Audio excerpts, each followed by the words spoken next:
Hello, my name is Daniel, and this is the Engineering Success Podcast, episode 19. How are you? How are you doing? Hope you're doing all right. Well, it's February. It's been about a month since the last episode, so I am behind, but I promise I'll catch up. I promise I'll catch up. And get us back on stage. I have a new segment this week that we'll get into in a bit, but good things in my life going on right now. Feeling good. A lot of things to be excited about. Wedding around the corner, and dogs are good. Personal life's good. Everything's good. So good reporting for you guys this month. I guess I'll start off with our sponsorship. Shout out to sabeanandcheese.net, your premier bean and cheese taco review website.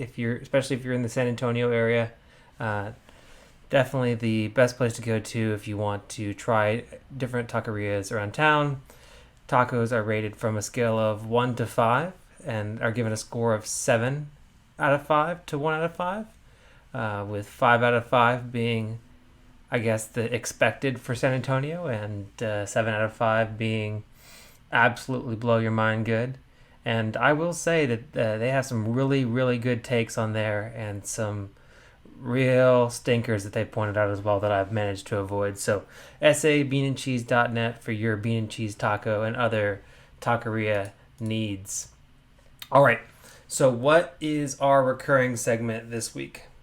Well, actually, before I go into that, one other reminder: if you want to write into the podcast, write into me at engring.success@gmail.com, and I will respond to your question on the podcast.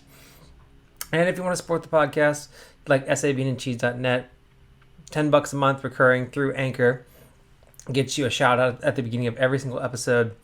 And any first donation will get a shout out on the first podcast that's recorded after you make your donation. So thanks to those of you that are supporting the pod.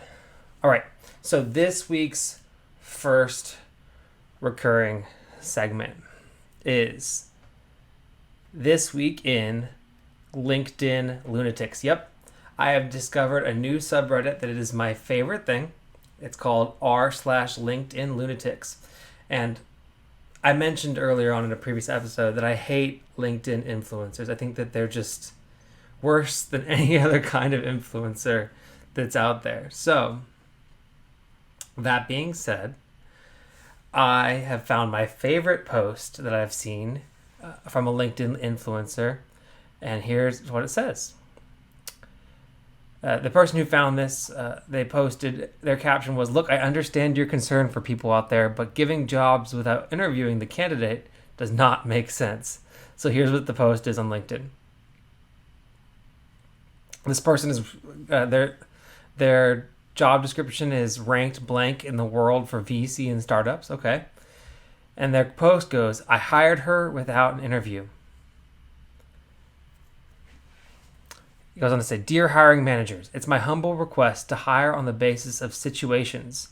Hiring few candidates without interview won't hamper your company's productivity. I hired many people the same way during the last wave of COVID, and trust me, all of them are working good. Again, the third wave is coming up. I hired her today, but I cannot hire everyone. Therefore, I am posting this. Thanks for spreading the word. #hiring, #people, #compassion, #humanity." And then he posted a screenshot of the conversation. "Hello, sir. Good evening. Sir, is there any work from home job vacancy for me is available? Because right now my family financial condition is not stable. That's why I need a job. Please, sir, help me. Praying emoji, praying emoji."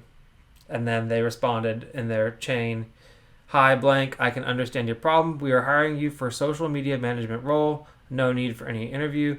Please share your phone number so that our HR team can reach you."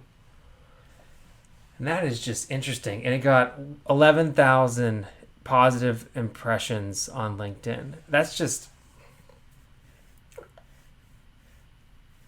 interesting. I mean, this person, it doesn't even look like this person even sent in an application. So I'm wondering what kind of social media management role this is. But I'll put out a poll on the pod or in the comment section if you're watching on YouTube. Would you hire somebody without an interview? And would you also hire them without an interview and without an application? Just trying to gauge the pulse of the audience here. But anyways, I thought that was a kind of fun way to start the episode with this week in LinkedIn lunatics is the subreddit that I'm pulling from. All right, moving on. We're going to go into this week in good news. This is the question. Should I negotiate the salary? New graduated. I think they mean new graduate. They go on to say, I just graduated last December. I have no internship experience, no work experience, and no EIT, but I will take it next month. I got a first job offer for $72,000, which was more than my expectations. The location is in Dane County, or Dane Country, one of the two, Wisconsin. Many people told me that I should ask for $77K and they would give me $75K. Should I negotiate the salary? Edit, the offer is actually a bit more than $75K, not $72K. I calculated it wrong at first. You know what? It sounds like it's a good first offer. And should you negotiate? I think that it's always a prudent thing to do to just at least ask if there's any room. I don't really think there's anything you can really do to hurt your chances of keeping the job by at least asking if they can do it anymore. Sometimes it's one of those situations. I mean, again, it depends on the company, and usually I'd say most companies don't really negotiate with fresh out of college hires, but you don't know unless you ask, and sometimes all you have to do for them to give you the increase is just to ask. Sometimes they have that policy that they can't give it to you unless you ask for it. And like, you everybody's in the office, where Jan pulls Michael into the room and says, I can't give you X unless you ask for X. Same type of thing. There's pay bands, and some companies have a little bit more flexibility than others, but unless that doesn't sound like it's a high cost of living area. It's not on the coast, not one of the major cities that I've heard of. And $72K is great. It sounds like it's a good starting salary for a normal cost of living area. So congrats to you. I think that's some great news, great offer for you. And yeah, it doesn't hurt. I wouldn't say it would hurt to negotiate, but it also sounds like you're pretty pleased with what they've landed on. So yeah, ask for the moon, and maybe ask for, another 5 or 10%. And then if they give you a little bit more, then take it. And if they don't, then sounds like you'd be pleased either way. So congrats to you, and I wish you the best of luck in your job. All right, we're going to take a quick break for an ad break, and then we'll come back with the rest of the pod. Thanks. All right. Hopefully you got a nice little advert there. Let's go into the rest of the pod. This question is, should I tell my manager I leave because of money? Come on, guys. At least grammar, please. Should I tell my manager I left because of money? Or I am leaving because of money? All right. Tomorrow is my last day at my current company, which is my first company after school as well. I basically love everything about this place. However, after my last review, which was amazing, I asked the CTO, not my direct manager, for a 20% raise, only to be told to wait for 6 months for 15%. So I started interviewing elsewhere and landed a 40% raise offer, which I accepted. When I handed in my notice, I tried to sugarcoat the real reason with BS reasons, and when my direct manager tried to understand the real reason I'm leaving, I did the same. Okay, you still sugarcoated. However, I feel bad for that because he likes me a lot and really wishes I could stay. Thus, I really want to tell my manager the real reason, and as I want him and the team to succeed in retaining talents, as 2 other people just left before me as well. Should I?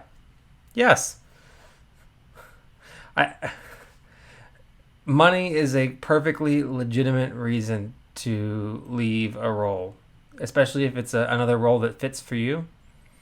It's a competitive world out there. A lot of companies are competing for talent right now, and you ask for a raise, and is 20% a lot? I'd say it's more than the standard raise that people get, and that you didn't get what you wanted, and you went out in the market and you found an even larger raise offer, and hopefully it's an opportunity that's good for you. So I don't think it would hurt to tell your manager, hey, I got a wonderful opportunity that is a 40% raise, and it's just significantly better than what was offered to me here, and it's just an offer I couldn't refuse. And that'll give them the feedback that you want to give them, that maybe they need to be prepared to pay more to retain talent. And nobody's going to look at you like you're an evil or mean person because you left an opportunity for a higher paying opportunity. So I don't think there's any reason to sugarcoat it. So yeah, I would say don't feel bad about it, and definitely let them know. I don't see any reason wrong with letting them know. Best of luck to you in your new role. All right, next one. How do people apply to 100 internships? I see a lot of people posting about applying to 100 plus internships or jobs. I get that it's a numbers game, but I'm wondering how you can even find so many internships or job postings. Using the usual online sources, I can't find anywhere near that many positions that are remotely in my field. Mechanical engineering, aerospace. When do you find those listings? When you do find those listings, do you use a customized cover letter for each one? Sorry if I sound clueless. I truly would appreciate hearing your techniques and strategies. Okay. As somebody that applied to 100 plus internships, I will share my secrets. The first thing I did is I created a search on LinkedIn, Monster, Indeed, all the number one job posting sites. And then I would keep my eye out because that's where almost every single company posts their internships there. And then I just kind of look up the industry, and I'd look up the top companies in that industry. So for you, mechanical engineering, aerospace, just look up, you're going to look at the people that make planes. So you can just Google main companies that make planes and parts for planes. Suppliers for those made, like, look up the people like Boeing and Lockheed and all those folks, and then also look up who their suppliers are, and then kind of create alerts for those companies. Follow them on LinkedIn and follow them on those profiles, and so that way you can see whenever they post internships for mechanical engineers. And then when you do apply for them, your second question was, do you use a customized letter for each one? I did. And how custom was it? It wasn't extremely custom, but I had maybe 3 or 4 different generic cover letters that I'd use for different types of internship programs. And I would just kind of pick the one that was closest to what I was looking for. I'd change the addressee, I'd change the title, I'd change the name of the role that I'm applying for, and maybe a couple little things about how I like that company, maybe one thing about how I resonate with one of their values or something like that. And then it would be a quick 5 to 15 minute process of writing that cover letter for each one. And the way I was able to apply for 100 plus internships is that I would just do 3 or 4 or 5 a day, and kind of doing that every day. I mean, if you do 5 a day for 20 days, that's 100. So if you took an hour or 30 minutes out of a day, every single day, you could get to 100 pretty quickly. Do the legwork up front. Go to the job posting sites like LinkedIn, Indeed, Monster Jobs. Find the companies that you want to work for, so the aerospace companies for you, and then the companies that supply those companies, and do consulting for those companies.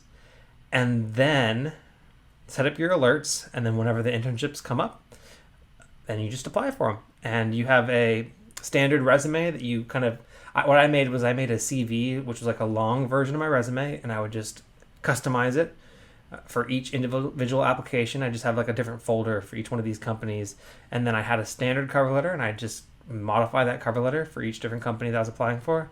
And then that is how I was able to apply for a bunch of internships. But as you'll hear later in my answer to another question, that was not actually how I got my first internship. So I will tell you more about that later, but that is how you apply to 100 internships. Get all the alerts for all the companies in the industry you want to work for. Have a template cover letter and resume, and then customize it for every single one, and then do it with dedication and discipline, and do just a few every single day, and then next thing you know it, you'll be way beyond 100. So best of luck. Next one. What was your hardest course you studied and why?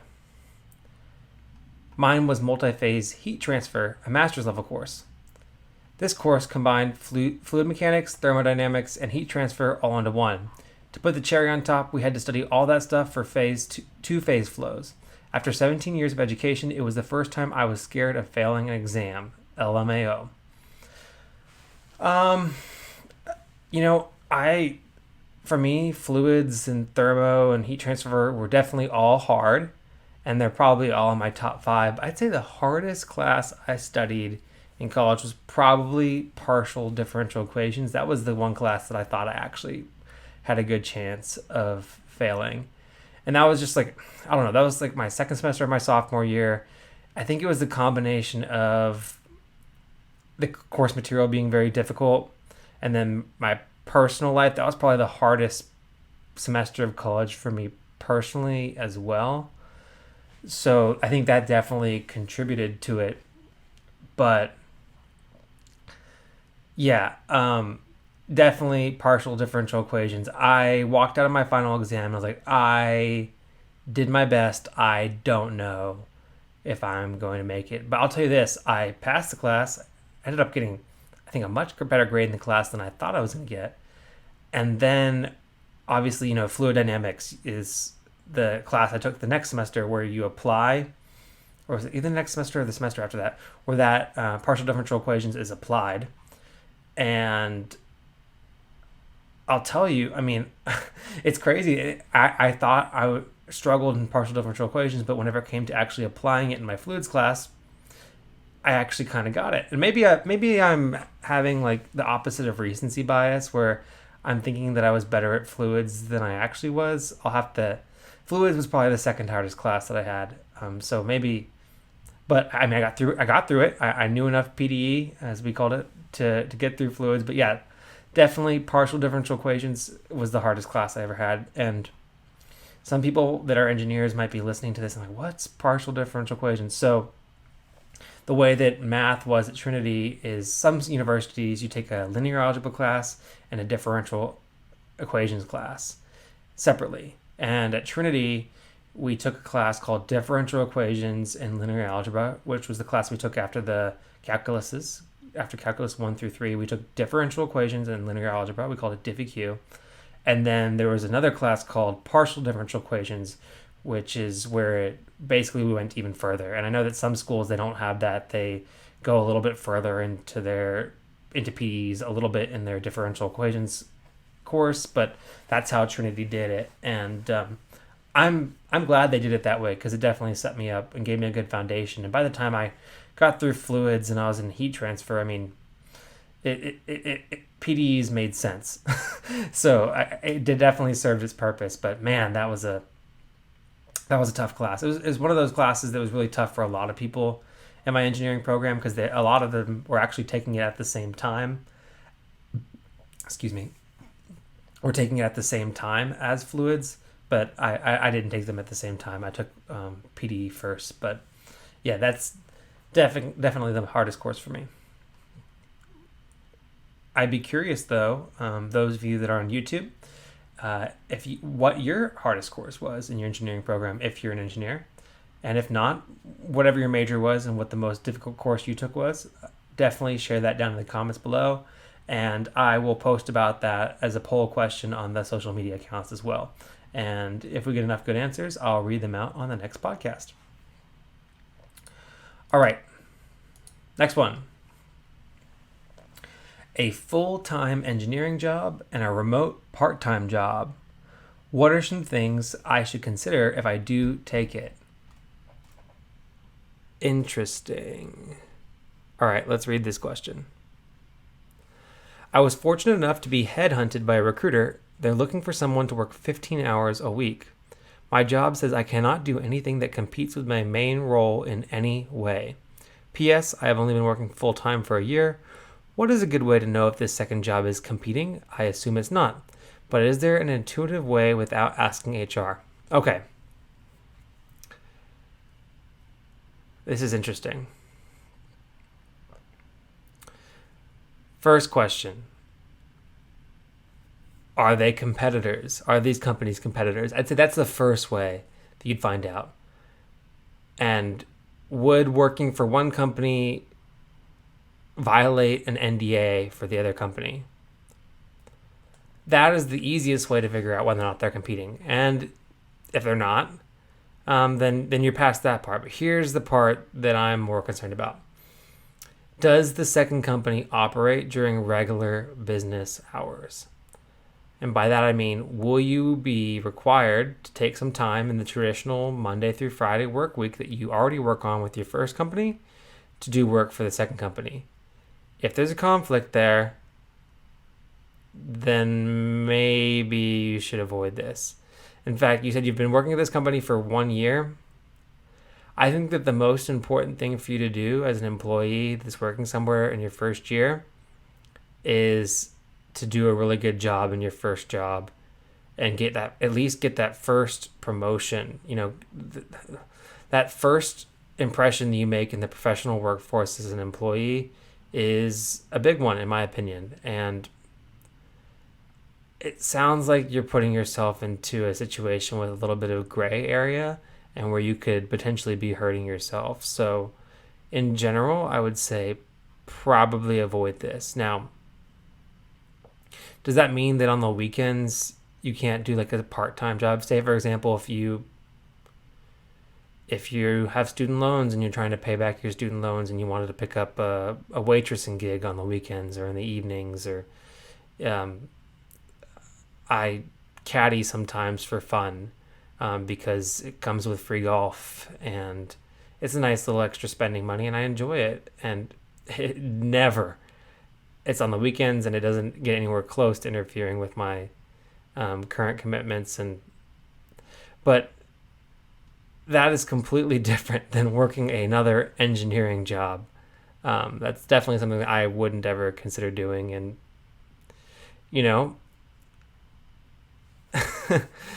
I would just be really wary of the situation. And if you say, is there an intuitive way without asking HR? If it's such a gray area that you're worried about asking your current employer about it, then maybe you shouldn't do it. Like, it's one thing to have your own side hustle or you run your own business or you drive for Uber or something like that on the weekends. It's a completely different thing to work another professional job during business hours. So I would recommend to you that you not take the remote part-time job unless it's not ever going to conflict with your working hours and it's not in the same industry. But I mean, if you're a full-time employee and you're salaried, there also might be some weeks where you have to, work a couple extra hours. And if you work long one day, is that going to affect your ability to work for another company? Are you ever going to be in a situation where you have to put down work from one company to work for another company? It's just stuff like that where it's not like a contract thing or a gig thing or freelancing. If it's, an actual part-time job, especially as an engineer, that's makes me really nervous. So I'd recommend avoiding it and just continuing to do a good job at your current job. But I will say that I've heard those stories of people that work remotely for a job and then they don't actually have any work to do, so they pick up a second full-time remote job, and that just screams conflict of interest and liability and setting yourself up for a potential disaster to me. I mean, that's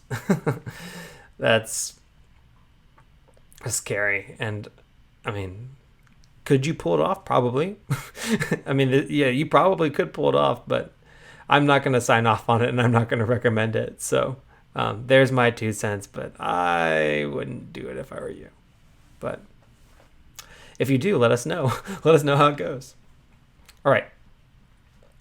Not getting offered a job at the company I interned at for 3.5 years. Wow. All right. Question asker says, I interned at a company as a manufacturing engineer for a few years and haven't been offered a job for after graduation. I graduate in May 2022. My question is, why invest so much into me and continue to ask me to intern if they won't offer me a job? It's in the medical industry and business has been very good, so slow business isn't really an excuse. I really love working there, but I'm very conflicted right now. So I picked up this question because I think that it's good for people to know that there's, in my opinion, there's really two main types of internships that you could be in.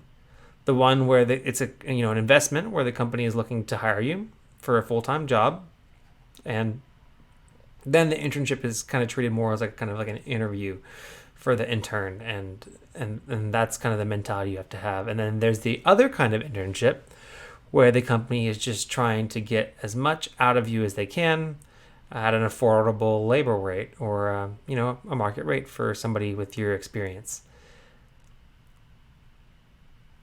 The way that I would look at a company and try to figure out what that is think about what kind of people you've been exposed to. Have you been just working under a manager, or has the company tried to expose you to other types of the program, not necessarily like in a rotational program per se, but have they made an effort to try to sell you on the company and do a little bit of sales as part of your internship program?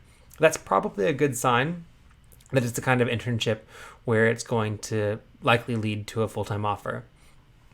Another thing to look at is the company giving other interns full-time job offers after they finish? I imagine that you said you work for a medical industry company, business has been good. I guess it doesn't really say anything about the size of the company, but like larger companies, they might have multiple interns. Have they given other interns full-time offers? That's another thing to think about. But when in doubt, it doesn't hurt to ask. Just ask the company, hey, is this internship program, what percentage of people that intern in this program get a full-time offer? Is your intent with this internship to transition into full-time offers, or is it the intent of this internship just to get some engineering students working in this role? I'd say that you've worked at this company for 3.5 years. I think that you've earned enough to at least ask your manager, what's the vision for me? What's the vision for this after I graduate? Hey, I'm graduating in May.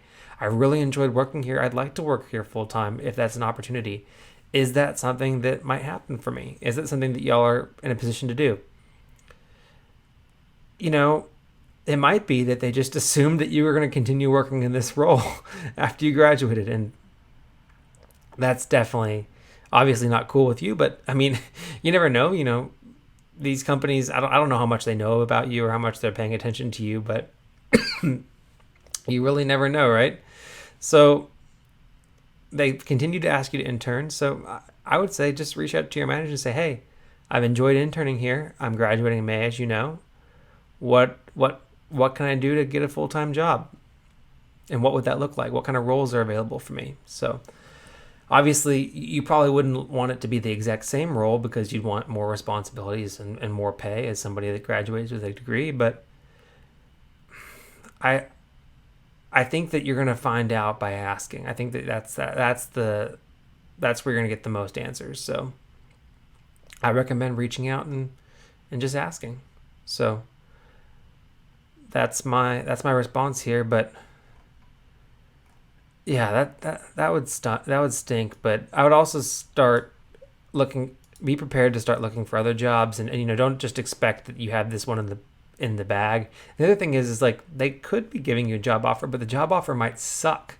The pay might stink. You might not get the same type of pay increase that you want. So definitely, just because you've interned somewhere for 3.5 years doesn't mean that you should just throw away all other opportunities and not try to pursue other jobs. So start looking for other jobs and reach out to the company and find out. But as a general rule for people, I hope that my general tips on how to figure out whether or not an internship is going to lead to a full-time job, because they don't all do that.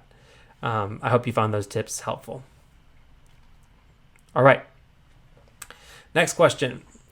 Should I stay an extra semester to graduate with a 3.0 GPA? My GPA after last semester after my last semester is expected to be 2.83. I could possibly reach a GPA of 3 if I repeat 5 subjects with grade D and average grade B. Is it worth it? I'm going to pause here to drink some water and let that simmer. No. No. No. The opportunity cost, in my opinion, of doing that is too high. Start applying for jobs now. And some companies, many companies, they say that 3.0 is kind of the minimum criteria to get considered, but not all companies. And I would say it's not worth it. You have the cost of those courses. 5 courses is expensive, plus the cost of the money that you're not making at that time. So no, I wouldn't do it. And that's not even guaranteed. Repeating those courses. I mean, I don't know. I don't like school that much to put myself through that. Is what I have to say. I don't like school that much to put myself through that. And nothing's guaranteed. And that's just you've already passed the courses, and you are going to graduate with a degree, which is an accomplishment its own. I wouldn't stay an extra semester just to repeat 5 classes. I wouldn't do that. I know multiple people that graduated with GPAs below 3.0, and they all work now. And, once you get that first job, I'd say spend the amount of energy and effort that you would have spent taking those 5 classes to just hit the ground hard applying for jobs. And once you have that first job and that job experience under your belt where you've done well, nobody gives a rat's tail about what your GPA was in college. They care about what you can do. What have you done for me lately? So congratulations, you're going to graduate with your engineering degree. Start applying for jobs with the vigor that you would have put into taking 5 classes. 5 classes is a lot of classes. Not even think that's like a full load. 5, that's 15 credit hours minimum. That's just a lot. So no. I would not stay an extra semester to maybe graduate with a 3.0 GPA. Congratulations. Hit the ground running. Get yourself a job interview. Get yourself a new job, your first job, and I wish you the best of luck. Some things to focus on, maybe some of those bigger companies might have the GPA requirements, but definitely the smaller companies, most of them aren't as stringent and don't have the same rigid HR requirements that a lot of the big companies have. So, go on Indeed, LinkedIn, look for the GPA requirements. Another thing you can do is don't put your GPA on your resume. Just apply for the jobs, and if they ask for your GPA, then supply it. But get past that first point before you give out the GPA. But is it 2.83 GPA terrible? No. Is it not ideal? Maybe, but I wouldn't say that it's a deal breaker at all. And the difference between a 2.83 and a 3 is not enough for me to spend the money required to take an extra semester of college. So focus on some of those smaller companies, leave your GPA off your resume, and hit the ground running, and you'll be fine. Wish you the best of luck. All right. Next question. And this will be the last question for this week. I have some more questions queued up, but I'll record them for next week's podcast. All right. Engineering boyfriend is stressed. Basically, me being the 20-year-old female, boyfriend, 21 male, is a third-year mechanical engineering student. I always see him very worked up, tired, and stressed trying to deal with his homework. He says how it takes him 40 minutes just to do one problem, and he barely has time to rest. He also works and such, and that he just has no idea at all on what he is doing. He feels frustrated and upset, and I don't really know how to help or what advice to give him. I feel a bit guilty because I have it a bit easy. I am on track to be a vet. Most of my classes are science-based rather than math-based, so I find it more easy for me. especially because it is something I am passionate about. My boyfriend isn't really passionate about engineering, but he knows it will make him a lot of money. He's thought many times on just giving up because he feels bad on how he's learning nothing and it makes him feel stupid, but he says he's already deep into his degree and that there's nothing he's really passionate about. What is some helpful advice I can give him? Okay, first of all, I want to give you a little tip about engineering students. We complain more than any other major. I mean, engineering is hard, and I'd argue that engineering is the hardest undergraduate major. However, I will say that there have been multiple times where I've said that I'm learning nothing. It takes me forever to do my problems. Yes, 40 minutes is pretty standard. I've spent hours doing one homework problem before. I mean, it's just that difficult sometimes to get things figured out. But in the end, I graduated. I learned what I needed to learn. I got my fundamentals of engineering. I have a job, and I'm really grateful that I made it through it. And I actually don't really do any engineering in my regular basis. I use a lot of the skills that I learned in my engineering program, but I actually don't do any engineering with my job, and I love it. And I'm sure that if he graduated, and he's a third year mechanical engineering student, so he's pretty close, he's at least halfway there. If he got his degree, the number of options that he'd have for him are limitless. He could do almost anything with an engineering degree. At least anything in like a professional working environment. You know, people love engineers. So what I'd recommend to you as his girlfriend is just to be encouraging and be somebody that can listen to him and comfort him and just sympathize with him. And I mean, maybe you can't sympathize from your personal experience, but you can, be supportive and not make him feel like he's irrational for thinking it's tough. It's tough. It's really tough. And encourage him. If he says he has to go study with a group of people a lot to help figure out problems, then as a girlfriend, maybe being understanding of that and being encouraging him to go participate in study groups and not pressuring him to, I mean, not saying you do this, but, being understanding that maybe he doesn't have as much free time some weeks because he has to prep for exams, or if he's really struggling to get a concept and he just really needs to go to office hours or he needs to go join a study group to try to pick up a concept, maybe being understanding of that's his priority right now. He has to get the degree and that'll set him up for long-term success in his personal and professional life. Being understanding of that. I would say, again, that's the only thing I'd say to say about him and his study habits. I wouldn't, and if I was in your position, I wouldn't really, critique his study habits unless he's just off the chain bad. Don't blame his struggling entirely on his study habits unless they're actually bad, because he might be kind of defensive about that. But as long as he has a good approach. Just continuing to encourage him to take to keep on that approach and not give up. How he's learning nothing and how it makes him feel stupid. If you don't think he's stupid, say, hey, you're not stupid. It's just difficult. And you might see that other people are struggling with it as well. And just, reminding him that it's just very difficult and it's very challenging. And you think he's bright and you know that he can do it. 40 minutes to do one problem.